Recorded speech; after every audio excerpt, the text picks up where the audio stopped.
Jangan lupa sahabat semua, subscribe karena subscribe itu gratis. Dan jangan lupa like dan share ke semua grup WA dan Facebook Anda.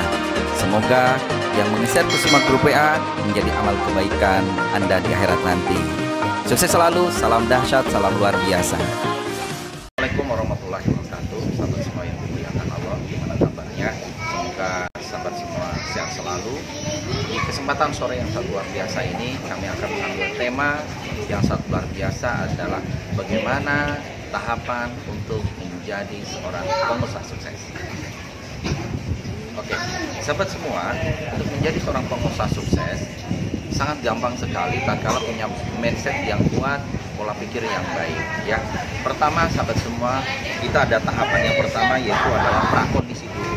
Nah, prakondisi ini dimana sahabat semua bisa mengkondisikan supaya sahabat semua punya satu, hilangkan rasa takut. Nah, rasa takut ini hal yang normal, tapi kalau Bapak Ibu semua terbiasa melakukannya, maka itu akan hilang dengan sendirinya.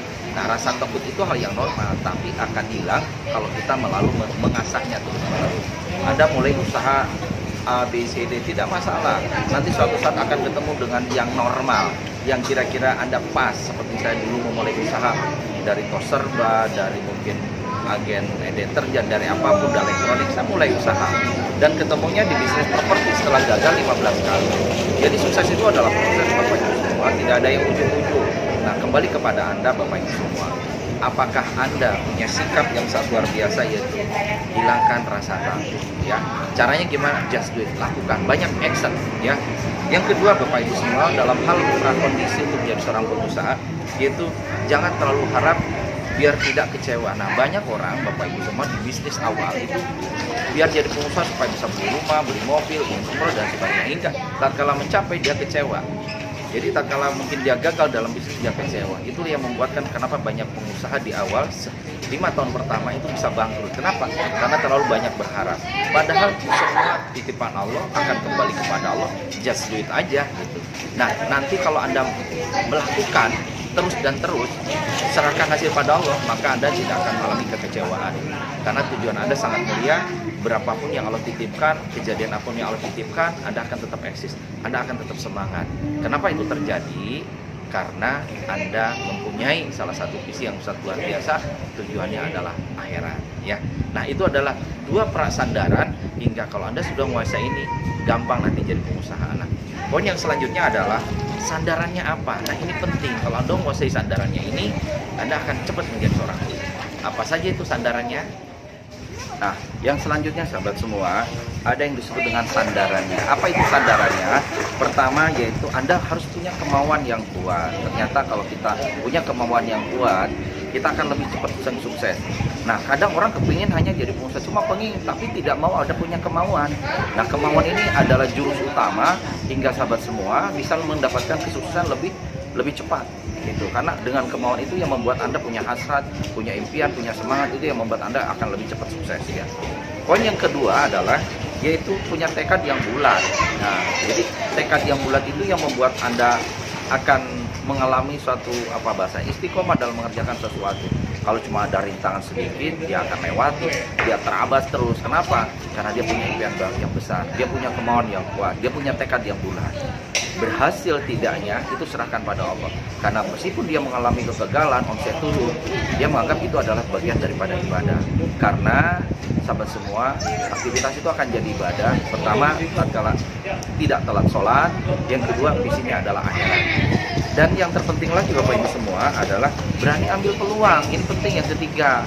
Kenapa? Peluang ini pasti ada. Kalau bahasa keren, orang sukses itu mencari bahasanya, mereka menjadikan masalah itu jadi peluang. Tapi kalau orang gagal ada melihat peluang jadi masalah. Nah, ini Bapak Ibu semua, tiap hari itu peluang ribuan akan hadir dalam kehidupan kita. Kadang kita cuma pesimis melihat, kayaknya kita nggak bisa deh, kayak kita nggak mungkin jadi orang sukses, nggak mungkin deh kayak jadi pengusaha ya. Itulah mindset yang selama ini hingga membuat kita mengalami kegagalan yang sangat luar biasa ya. Jadi yang terpenting lagi Bapak Ibu semua untuk mengambil peluang. Peluang itu akan ada dalam kita, tinggal kita mau menjemputnya atau tidak ya. Poin yang keempat ada harus tahan banting. Ini penting Bapak Ibu semua. Saya di dunia properti sampai dulu diancam mau dibunuh, mau dipenjara dan sebagainya. Tahan banting terus bergerak sampai belajar buat kaplingan dan sebagainya. Dan alhamdulillah bisa berhasil. Dan sekali lagi harus tahan banting. Dan anehnya setiap saya pengalaman pribadi, setiap saya bangun kapling sini ada masalah, saya hadapi dan ternyata masalah itu yang mempintarkan kita, mencerdaskan kita, memberikan kita semangat jadi lebih tahu dan dipintarkan dan lebih banyak berhati-hati ke depan. Dan selesaikan dengan baik, karena masalah itu adalah membuat kita punya nilai. Jadi punya nilai, punya ilmu, punya wawasan, punya pengalaman. Jadi jangan takut terhadap masalah, karena masalah itu yang mencerdaskanmu, masalah itu yang bisa mengangkat derajat kau pada yang derajat yang lebih baik. Dan yang terakhir adalah jangan lupa bersyukur dengan Sang Pencipta. Hal-hal sepele Bapak Ibu semua jangan lupa syukuri. Kalau Bapak Ibu semua hari ini mungkin lagi turun omset, syukuri. Karena kau harus belajar dengan orang yang lebih sukses. Apapun kondisinya, belajarlah bersyukur. Oke? Dan yang kedua kondisinya, kalau setiap pagi ya Anda pegang uang, ucapan ya Allah, alhamdulillah hari ini aku bersyukur dititipi Allah cuma 50.000, 100.000, pokoknya bersyukur. Ada naik motor, alhamdulillah ya Allah aku bersyukur, aku hari ini baru dititipin motor, bersyukur karena tidak setiap orang dititipin motor. Anda pas naik mobil, Anda bersyukur karena kondisi Anda hari ini dititipin mobil. Pokoknya kondisi Anda naik apapun, kondisi makan apapun, Anda bersyukur. Karena bersyukur, nanti Allah akan naikkan derajatnya, Allah akan tambah rezekinya. Semoga ulasan ini akan bermanfaat untuk Anda untuk menjadi orang-orang yang sangat luar biasa. Bersama Allah segala pasti bisa, yang sedekah itu luar biasa, berhati-hati dari dosa, gak jangan. Saya Dwi Faisal, mohon maaf, sukses selalu. Assalamualaikum warahmatullahi wabarakatuh.